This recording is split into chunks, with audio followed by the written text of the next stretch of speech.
Kiratpur Bijnor. Azad Samaj party के नेता एवं किरतपुर के पूर्व चेयरमैन प्रत्याशी मुदस्सिर जमा खां को बृहस्पतिवार सुबह उस समय पुलिस द्वारा रोक दिया गया जब वह अपने सैकड़ों समर्थकों के साथ बिजनौर में आयोजित जन संदेश यात्रा में शामिल होने के लिए रवाना हो रहे थे।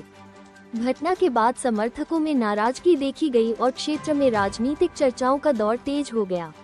जानकारी के अनुसार आजाद समाज पार्टी के राष्ट्रीय अध्यक्ष एवं नगीना लोकसभा सांसद चंद्रशेखर आजाद के नेतृत्व में बिजनौर में जन संदेश यात्रा का आयोजन किया गया था। इस कार्यक्रम में शामिल होने के लिए बड़ी संख्या में कार्यकर्ता और समर्थक किरतपुर स्थित चाय शाय कैफे के निकट एकत्र हुए थे।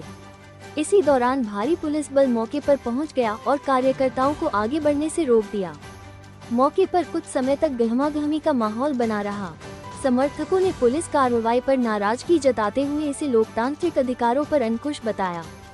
घटना की सूचना मिलते ही क्षेत्र में राजनीतिक हलचल तेज हो गई और यह मामला चर्चा का विषय बन गया। इस दौरान मुदस्सिर जमा खां ने पुलिस कार्रवाई पर सवाल उठाते हुए कहा, क्या ये तानाशाही नहीं है? लोकतंत्र में क्या किसी राजनीतिक कार्यक्रम में भाग लेने जाने का भी अधिकार नहीं है? आज सुबह हम अपने साथियों और समर्थकों के साथ बिजनौर में आयोजित सत्ता परिवर्तन रैली में शामिल होने के लिए निकले थे, लेकिन भारी पुलिस बल तैनात कर हमें आगे बढ़ने से रोक दिया गया। लोकतंत्र में अपनी बात रखने और किसी राजनीतिक कार्यक्रम में शामिल होने का अधिकार सभी नागरिकों को है।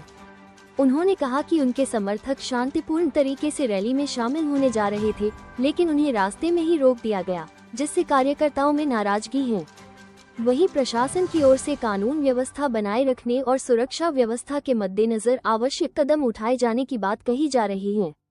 घटना के बाद क्षेत्र में राजनीतिक माहौल गर्मा गया है और विभिन्न राजनीतिक दलों के कार्यकर्ताओं के बीच इस मुद्दे को लेकर चर्चा जारी है। और पुलिस भी यहाँ पे मौजूद है, क्या वजह है जानने की कोशिश करते हैं, क्या है आज पूरा मामला?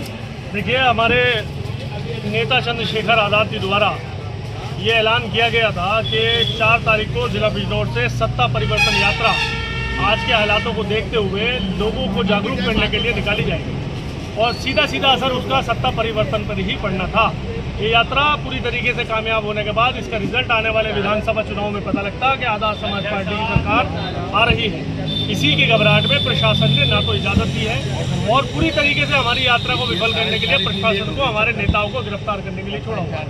हमारी यात्रा का टाइम कल 11 बजे था, जिसके चलते हमने 8 से 9 बजे तक यहाँ से निकलने का प्रावधान किया था, जिसमें हमारी 50-60 गाड़ियों की तैयारी देहात और कस्बे से मिलाकर होनी थी और हमने चाय शाय पर इकट्ठा होना था। इजाज़त ना मिलने की वजह से यात्रा का टाइम डिस्टर्ब हुआ, जिसमें 2 बजे का टाइम 1 से 2 बजे का रखा गया, जिसकी वजह से हम लोग डिस्टर्ब हुए और थोड़ा उसमें जाने में देरी हुई। और अब जब हम जाने के लिए तैयार होने के यहाँ इकट्ठे हो रहे थे तो प्रशासन द्वारा हमें रोका जा रहा है। आगे की जानकारी आपको मिल जाएगी। अभी आपको परमिशन नहीं मिली, प्रशासन से बात चल रही है, उसमें रूट डाइवर्ट करने की बात चल रही है और जहाँ तक मैं जानता हूँ कि परमिशन मिलेगी, क्योंकि सांसद जी उसमें खुद हुआ। रैली इस बात को जागरूक करना चाहती है शिक्षा मित्रों के साथ क्या हो रहा है। हमारे युवा जो तालीम याफ्ता है, जो एजुकेटेड है, उनको नौकरियां नहीं मिल रही हैं। आप देख रहे हैं बेरोजगारी का स्तर।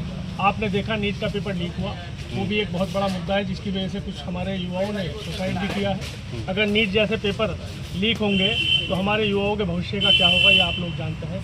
बेरोजगारी का मुद्दा है, जो लगातार हमारे दलित समाज और अल्पसंख्यक समाज के ऊपर अत्याचार किया जा रहा है, उसके विरोध में थी। जो आज के टाइम में करप्शन हो रहा है, उसके विरोध में थी। ये कुल मिलाकर हर उस मुद्दे पे जो आम आदमी के जन से डायरेक्ट जुड़ा हुआ मुद्दा है, उसको लेकर ये यात्रा हमारी निकाली जा रही थी और इस यात्रा से हम लोगों को जागरूक करके एक मंच पर लाने की पूरी तरीके से काम किया जा रहा था। और ये यात्रा मैं जानता हूँ, ये यात्रा प्रशासन इसलिए इसमें दबाव बना रही है, सरकार इसलिए दबाव बना रही है इस यात्रा को विफल करने के लिए, तो उनको सीधा सीधा पता है कि ये यात्रा अगर कामयाब हुई, प्रशासन को आदेश इसलिए दिए जा रहे हैं सरकार द्वारा कि सरकार जानती है ये यात्रा अगर सफल हुई में परिवर्तन आना निश्चित है। अच्छा, जैसे पुलिस जानकारी दी कि हम लोग चाय शाय पे इकट्ठा हुए। पहले पुलिस मेरे आवास पे पहुंची, मैं आवास पे जब नहीं था, क्योंकि मुझे पता था ऐसा हो सकता है, तो मैं आवास पे अपने मौजूद नहीं था।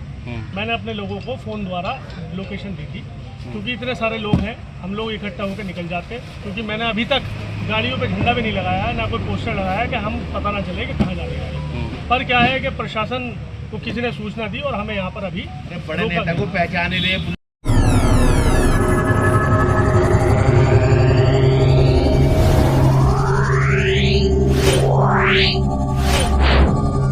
है।